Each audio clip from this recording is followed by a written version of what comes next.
Hey everyone, welcome back. If Netflix games are crashing on your phone or TV, do not worry, you can fix it easily by following these simple steps.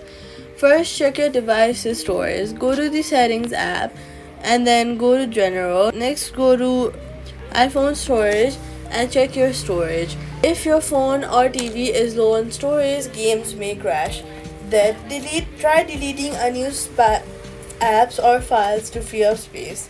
Next, head over to your App Store or your Play Store, search for the Netflix app and update to the latest version.